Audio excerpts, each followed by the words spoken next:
grande question qui se pose dans tout le sujet de Rosh Hashanah. Comment ça se fait que dans la Torah, ce n'est pas mentionné? Qu'est-ce que c'est Rosh Hashanah? C'est marqué que c'est Yom Tov, que c'est Mikra Kodesh. La fête de Pessah, c'est marqué que c'est la fête qu'on est sorti d'Égypte. Mais Rosh Hashanah, c'est juste marqué que c'est Yom Teruah, un jour de sonnerie. C'est la question que le Ramban, il pose. Le Ran, Rabbeinu Nissim, dans Masechet Rosh Hashanah, il nous explique, il dit que Rosh Hashanah, c'est le jour où Adam Arishon, il se fait juger, parce qu'il a été créé dans cette journée.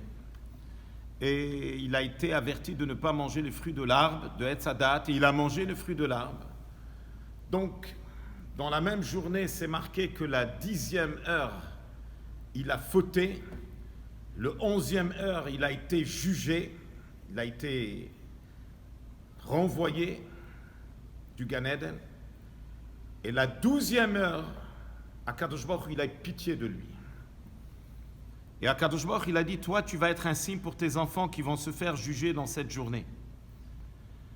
Donc on comprend que Rosh Hashanah, c'est un jour qui est là pour nous réveiller, qu'il faut faire la tchouva, qu'il faut retourner vers Dieu. Rav Saadia Gaon écrit 10 raisons pourquoi il faut sonner le shofar à Rosh Hashanah. Et la deuxième raison pourquoi il faut sonner le shofar, il explique pour réveiller les gens à faire tchouva. Il y a aussi une troisième raison que Rav Saadia Gaon il dit que c'est pour nous rappeler, parce que nos actions passent devant Dieu, toutes nos actions de l'année dernière, tout passe devant Dieu. C'est pour cela que Rosh Hashanah s'appelle Yom HaZikaron. Et on demande à Dieu qu'il se souvienne de nous, les Tova. C'est pour cela que le shofar nous rappelle Matan Torah, pour rappeler à Dieu notre connexion profonde avec lui, le moment que nous, on a dit, le seul peuple qui a dit Naaseh V'nishma. Mais il reste toujours que le point essentiel, le point profond de Rosh Hashanah, il manque. Qu'est-ce qui représente Rosh Hashanah? Et là, on arrive à une histoire qui est apportée dans le prophète, dans Shmuel Aleph. C'est marqué qu'il y avait un fils, le fils du roi David, qui a vu que son père est malade. Il s'appelait Adoniah. Il a décidé de se révolter contre son père. Et à ce moment-là, Bathsheba, avec son fils Shlomo, ils ont compris que leur vie est en danger, parce que ils vont être les premiers à se faire assassiner, puisqu'ils bloquent la royauté d'Adoniah. Alors elle a couru chez le roi David. Le roi David l'a dit tout de suite, vous allez sonner le shofar et vous allez annoncer Yehi HaMelech Shlomo. C'est ce qui est marqué. C'est pareil quand Avshalom il s'est révolté contre son père. Il a sonné le shofar et on a annoncé que c'est le roi Avshalom le roi. Ça veut dire que c'était une coutume, comme il explique le Rav Saadia Gaon. La première raison pourquoi on sonne le shofar, parce qu'il y a une coutume que quand un roi il devient roi, on sonne avec des trompettes. Alors c'est pareil aussi, Rosh Hashanah, le point essentiel, le point profond de Rosh Hashanah, les 48 heures critiques de Rosh Hashanah, c'est qu'on est en train de couronner Dieu de nouveau. Car, selon la Chassidoute, juste à la veille de Rosh Hashanah, le contrat de ce monde est fini.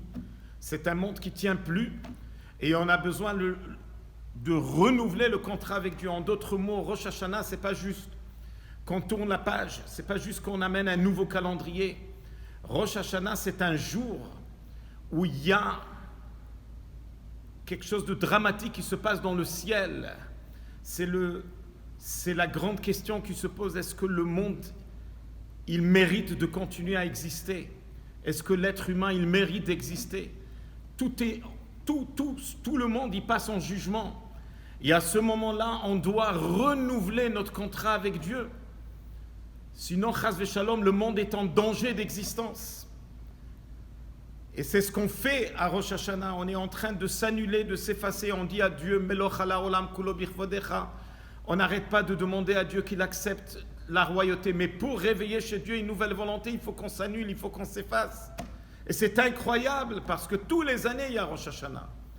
Mais qui peut le croire que Dafka maintenant, quand on est le Mamash juste avant de Rosh Hashanah, on le sent que c'est un monde, avec tout ce qui arrive dans ce monde, c'est un monde qui ne tient plus. C'est un monde que toute son existence est en question. Tout l'avenir est en question. Les gens sont perdus, sont confus, ils ne savent pas. Et à ce moment-là, Akadosh Baruch Hu, il se retourne vers nous. Cette Gemara extraordinaire dans Masechet Rosh Hashanah Daf Tet Zayin et la Chassidoute qui a des centaines de pages sur cette ligne de Gemara. Imru lefanai malchiot kedei tamlichuni alechem. Akadosh Baruch Hu est en train de nous supplier. Vous voulez une bonne année? Ça dépend de vous. La clé de la nouvelle année dépend de vous. Dites devant moi de psukim de royauté pour me couronner sur vous. Ça veut dire en d'autres mots que moi, je suis capable de se retourner vers Dieu et lui dire je t'accepte comme roi, que ma vie quotidienne va changer, que ma vie quotidienne va suivre ce qui est marqué dans ta Torah. C'est ça le grand point de Rosh Hashanah. C'est Hachtarat HaMelech. Et quand nous tous, on va vraiment accepter de nouveau la royauté divine, c'est clair que Akadosh Baruch Hu va nous donner une excellente année. Il va nous donner la meilleure année, car il y a une année qui est prévue qu'elle va être l'année de la délivrance. Prions très très fort que ça soit cette année, 5781, que ça soit vraiment l'année de la délivrance. Et souhaitons que Mashiach arrive, et alors là, il y aura quelque chose d'extraordinaire, que même le premier jour qui n'est pas prévu pour sonner le shofar, parce qu'il tombe Shabbat, et c'est marqué clair dans Masechet Rosh Hashanah qu'on ne peut pas sonner le shofar quand ça tombe Shabbat. Mais, si on a, Be'ezrat Hashem, quand on va avoir le mérite que Mashiach vient, alors à ce moment-là, on va sonner le shofar, parce que c'est marqué que dans le Beth Amikdash, on sonnait le shofar même Shabbat.